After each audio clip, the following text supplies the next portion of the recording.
What is up, everyone? It's Quinn here, and in today's video, I'm going to be going through 10 must-draft sleepers this year in fantasy football. These are going to be players that are being drafted round 12 or later, according to consensus ADP. And even if you guys have already drafted your teams, some of these guys might still be sitting around on waivers, so this video could definitely still help you out. If you enjoyed the video, do me a huge favor, hit that like button and subscribe. But let's just dive right into my first sleeper. We're going to start off at the running back position with Bhayshul Tuten. He's going off the board as the consensus running back 48, a round 12 pick. And this is just like the exact type of running back profile that I want to target in the later rounds. This is a dynamic rookie in an ambiguous backfield on an offense that I do think has a lot of upside. Tuten is an elite athlete. He's a big play threat, very capable pass catcher, and we just saw the new Jaguars head coach Liam Cohen turn a day 3 running back in Bucky Irving into a fantasy football league winner. I think Bhayshul Tuten has that type of upside this year.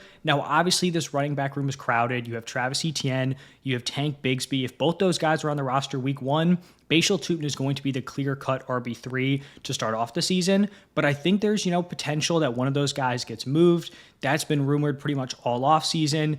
You also have the injury upside, or Bhayshul Tuten could just work his way into this offense. We saw Bucky Irving, start to improve his role throughout the season. I think Bhayshul Tuten does have the upside to be like a second-half league winner, and these are just the overall types of players I want to be targeting. Young guys on these fun offenses in ambiguous backfields. Those are the darts that I want to throw, and Bhayshul Tuten checks all of those boxes.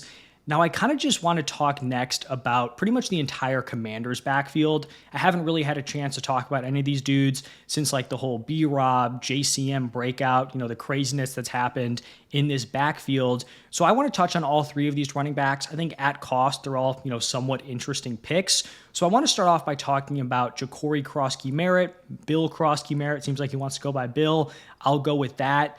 But it's pretty unprecedented for like a round 7 rookie, 24-year-old prospect to just come in and pretty much like unseat the, former RB1 before the season even started. Like, it's not like Crosky-Merritt was some sort of like super elite prospect. Like, when you're a late round 7 pick, like there's not even a guarantee you're making the roster. And it's not like he had a super productive college career. He had 4 seasons at Alabama State, never hit 500 rushing yards in a season, never hit 4 yards per carry. Then he had his big year at the University of New Mexico in 2023, rushed for almost 1,200 yards, 17 touchdowns. He transfers to Arizona, plays 1 game for them, and then is ruled ineligible. So he pretty much, barely played in the 2024 season, but he has just been getting rave reviews out of camp. We saw him and Austin Eckler sit out of the last preseason game. That would imply that like they're resting their starters. JCM could be lined up as the running back 1. And we did see Chris Rodriguez play in that game, another player within this backfield. And so I think JCM is in an interesting spot where I think in super competitive leagues, guys who are super sharp, super dialed in, I actually think he might get overdrafted. But I think in more, casual leagues, your home leagues, potentially playing with coworkers, I think he is probably going to be underdrafted. And I think some people are going to fully buy into the hype, right? Like, he's breaking out, he's going to be the running back 1, like this fun kind of rookie mystery box.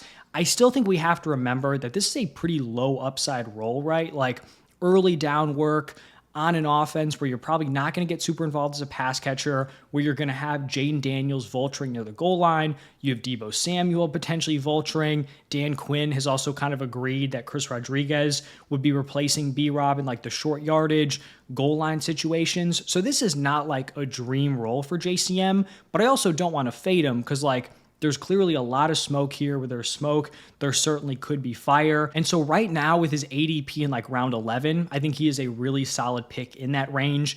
I kind of feel like Austin Eckler, though, is being slept on a little bit here. He is a huge winner with B-Rob leaving. He is now like pretty much the only adult in the room, right? Where you had like this solid split between him and B-Rob. Obviously, Eckler more involved as a pass catcher. B-Rob like that early down, short yardage situation guy. But I think it's very possible that Austin Eckler gets an expanded role. Like, we have no idea if Chris Rodriguez is anything. JCM could be getting a lot of hype in training camp, but there's no guarantee that translates, actually onto the field in week 1. And Austin Eckler is not washed. This was a dude who averaged 4.8 yards per carry last year. He had a great receiving season, super efficient. He was first in yards per reception. He was third in yards per out run at the running back back position. He was first at the running back position in yards per touch. And in 2024, we only saw him handle 6.4 carries a game. I think there's a real chance he, sees an uptick there. And according to consensus ADP, he is still going in round 12. I do think, those rankings might be kind of slow to update, especially just like the overall platform rankings. I have him as a really solid round 10 pick, and I do think he's a real beneficiary of B-Rob getting traded. And then lastly, I'll just shout out Chris Rodriguez. I think he's totally fine as like a late round dart. He's going in round 16. I think that's a totally fine spot to, take a swing. If he truly is going to be the goal line back, we don't exactly know if Krosky Merritt's going to come in and produce right away. Like, he could end up just stepping into that B-Rob role, and he is pretty much free at this point. Also an interesting dynasty pickup. If he's on waivers, I think he definitely should be snagged.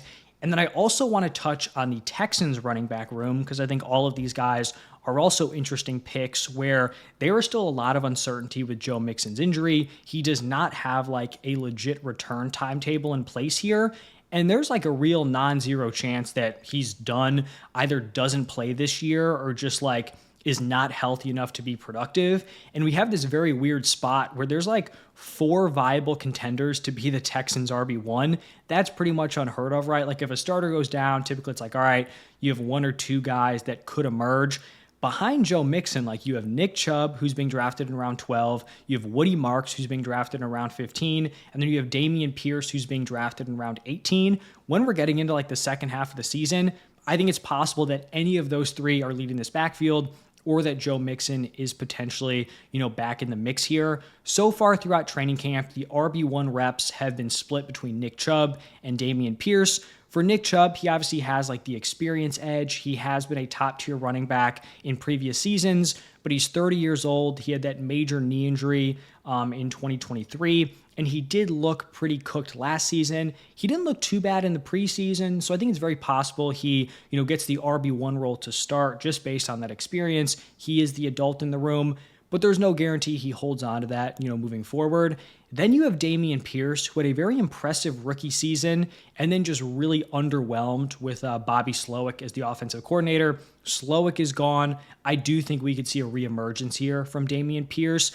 And then we have Woody Marks, who's kind of the wild card here. He's not like your prototypical like 3-down workhorse running back. He's more of like a pass catching guy who's going to mix in the carry department. But the Texans clearly liked him. They traded a future 3rd round pick for him, which seemed kind of crazy, but they get him in the 4th round. They move a day 2 pick. I think he is also, worth a late round dart.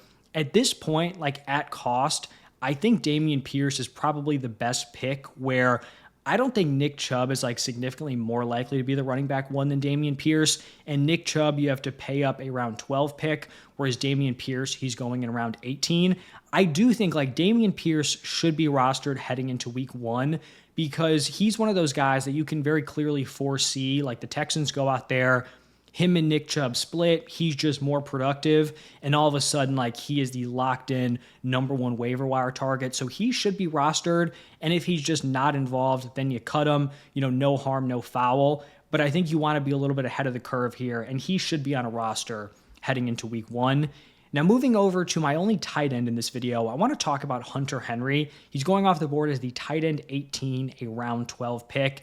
And I'm someone who's talked about in a lot of my draft strategy videos, I like going rookie tight end. So guys like Colston Loveland, Tyler Warren, I think on a lot of platforms, they are being underrated. I think they're being drafted too low. So if I'm not getting an elite tight end like a Brock Bowers, a Trey McBride, a George Kittle, I'm totally fine waiting and grabbing a rookie like Loveland or Warren, but I also like pairing those rookies with kind of a more established veteran, someone you feel more comfortable starting early on in the season, while those guys still might, like be settling into the NFL. And so Hunter Henry is kind of like my go-to target as a tight end 2 if I do get one of those rookies. I think he's going to be a great early season option. He was the tight end 15 in points per game last year at 9.8. He averaged over 10 points per game with Drake May as the starting quarterback, and that was while only scoring 2 touchdowns on the season. At the tight end position, there's not a huge gap between like the tight end 6 in points per game and the tight end 15. So if he's like flirting with double-digit points, I think that's a win with where you're drafting him as like a late round tight end option. He's just a reliable target for a young quarterback. This is not a super strong wide receiver room, just a pretty high floor option at the tight end position. Then the next guy I want to talk about, someone who I am very in on, it is going to be Luther Burden. He is being drafted as the wide receiver 60 in round 13. And it seems like Luther Burden's ADP has actually been falling over the last few weeks. And I think it's because it's pretty much established at this point, like he is not going to be a week one starter. He will not be playing in 3 wide receiver sets to start off the season. But a lot of people seem to be scared off by Olamide Zaccheaus. He's been the guy that's getting those wide receiver 3 snaps. You have Rome Odunze, DJ Moore. Those are the guys in there in 2 wide receiver sets. Zaccheaus is getting the looks as the wide receiver 3. My overall point here is like if Luther Burden can't beat out Olamide Zaccheaus throughout the season, it was never going to happen. This is not a situation where Luther Burden is, so talented, but he's just never going to be able to bypass Zaccheaus on the depth chart. I'm a believer in the talent of Luther Burden. I think at some point in the season, he is going to overtake Olamide Zaccheaus. And I actually think what we've seen from that role is very encouraging, where Zaccheaus has actually had the second most targets with Caleb in the preseason. He's at a 78% route participation. And so it's possible that Burden is just not that guy. He's not as good of a prospect as I thought, and he never overtakes Olamide Zaccheaus. But if you are someone who is a believer in the talent of Luther Burden, then I would not let him, starting off as the wide receiver 4, scare you off, because in the long run, talent will win out. I'll also point out that it's not like Luther Burden is at a super clear runway to earn that wide receiver 3 spot. He was dealing with a hamstring injury throughout the entire offseason. It kept him out of OTAs, mini camp, the start of training camp. So he's missed a lot of time. As a rookie, it's not exactly shocking that he is not a locked-in starter to start off the season. So I like the player. This is a super fun role. I'll also say one of the hurdles he had to clear is being a willing blocker. He did not do that in college. Ben Johnson's talked about, no block, no rock. Luther Burden has been a very willing blocker in preseason. I think that is a great thing to see. In round 13, this talented of a player on an offense that I think has a very high ceiling, easy pick for me in round 13. Then let's go back to the running back position with Dylan Sampson. He's going off the board as the running back 55, a round 14 pick. And Judkins, not getting charged with his legal thing definitely hurt the value of Dylan Sampson because it's very possible that Judkins is returning at some point this season. But Judkins is still not signed. He is not going to be playing week 1. And we saw Dylan Sampson start over Jerome Ford in the last preseason game. So being able to draft a week 1 starting running back in round 14 is just a no-brainer. It's also possible that Judkins still gets suspended, put on the commissioner's exempt list. It's also possible that Dylan Sampson just goes out, looks good, and just locks down this RB1 role throughout the entire season. I also think Joe Flacco being named the starter at least gives this offense some sort of upside at the quarterback position where he's not going to play it super safe. He'll go out there, he'll sling it. And so Dylan Sampson in round 14, really easy guy to hit the draft button on. Then let's talk about my one quarterback in this video, and that is going to be Trevor Lawrence. Going off the board is the quarterback 22, a round 14 pick. And to me, T-Law's ADP just seems off. I think he should firmly be in that same tier with Drake May, Justin Herbert, JJ McCarthy, Jordan Love, Jared Goff, CJ Stroud. He should be in that mix. And for whatever reason, he is not. He is my QB 15 in my rankings. He's had multiple solid, startable seasons at the quarterback position in 2022 and 2023. He was the quarterback 12 and 13 in points per game. I think heading into 2025, this is by far the best combination in terms of supporting cast, his weapons, and then just the competence of his coaching staff. I'm very high on BTJ. I'm very high on Travis Hunter. Seems like he's going to be playing primarily on offense. And then I'm very in on Liam Cohen, one of the best offensive minds in the NFL. And so I think Trevor Lawrence can have probably a career best passing season, but he's also not just a statue back there. He can give you something on the ground in that tier of quarterbacks that can give you 300 plus rushing yards, 3 to 5 touchdowns. I think it's very possible that Trevor Lawrence is a top 12, potentially even top 10 quarterback in points per game and someone who you can rely on week to week. And so getting him in around 14, where you have some of these other quarterbacks getting pushed up in the mid rounds, I just think that is a really, really nice value. And if you are just punting the position, he is a great late round option there at quarterback. Then let's talk about Kyle Williams, the Patriots rookie wide receiver, going off the board as the wide receiver 69 in the 14th round. He is a dynamic, fun player. He's a very good athlete. He's great after the catch. I think he's a talented weapon. The Patriots need guys on this offense, especially a wide receiver that can make plays. I think he's a fun, deep, down the field threat for Drake May in a wide open wide receiver room, and also a guy that you can kind of scheme up touches for. You just want to get the ball in this guy's hands. Typically later on in drafts, I'm not really looking for like these late round wide receivers. He's kind of one of the exceptions here. Young player, fun ascending offense. I am interested in a late round Kyle Williams. Then let's talk about Ollie Gordon, and his overall ranking, his ADP has not caught up to his potential usage in this offense, where he is going off the board as the running back 64 in round 16. And heading into training camp, it was like, all right, Devon Achane, clear-cut running back 1. You have Jalen Wright, round 4 pick from last year, probably in that RB2 role. Ollie Gordon, where is he going to fit in? Ollie Gordon has come in and just completely blown Jalen Wright out of the water. Gordon has looked great in the preseason games, averaging nearly 5 yards a carry. Jalen Wright has looked unplayable, averaging 1.5 yards per carry. We have Devon Achane, who's banged up heading into the season with a calf injury. We have Jalen Wright, who I believe is week to week with an undisclosed injury. And so not only has Ollie Gordon just completely outperformed Jalen Wright, he's also the healthier option.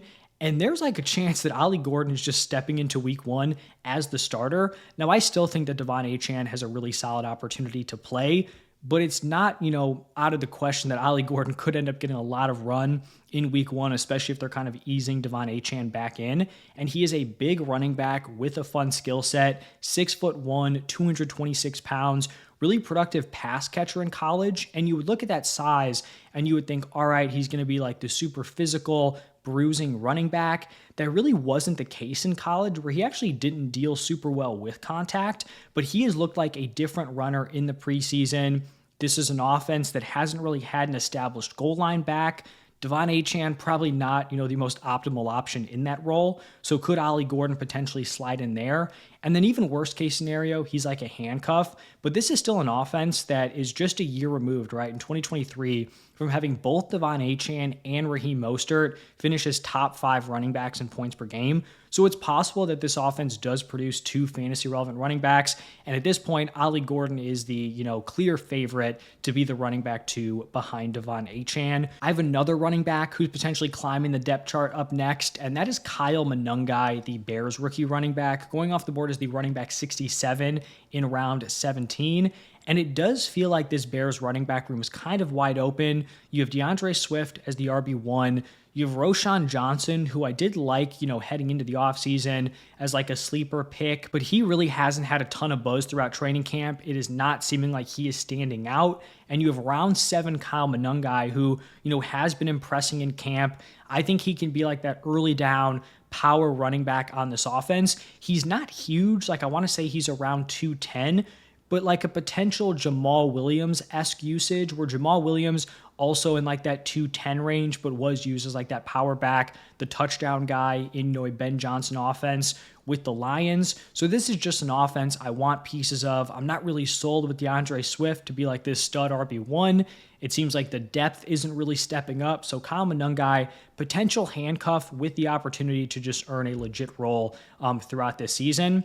And then the final player I want to talk about here is Tory Horton, going off the board as the wide receiver 87, a round 18 pick. Now, I'm not necessarily advocating for you to go out and draft Tory Horton or even snag him off of waivers, but he's one of these rookies that you should be keeping your eye on heading into the season, looking at his routes. Is he starting to earn, starting routes on the Seahawks? Because I do think he has a real opportunity to earn the starting role. He is competing with Marquez Valdes-Scantling for that X wide receiver spot. You have JSN and Kupp, who are both going to be these lower A-dot wide receivers. The Seahawks need someone who can win down the field, and I do think that could be Tory Horton. He's a talented player, someone to keep your eye on, especially with cuts. There's no guarantee that MVS even makes this roster, so keep your eyes on Tory Horton. I also think he could just straight up, overtake MVS if he's on the team. So that is going to wrap it up for some of my sleepers. Would love to hear your thoughts down below. Try to target these guys in the later rounds or scoop them up off of waivers. Thank you all for stopping by, and I will see you in the next one.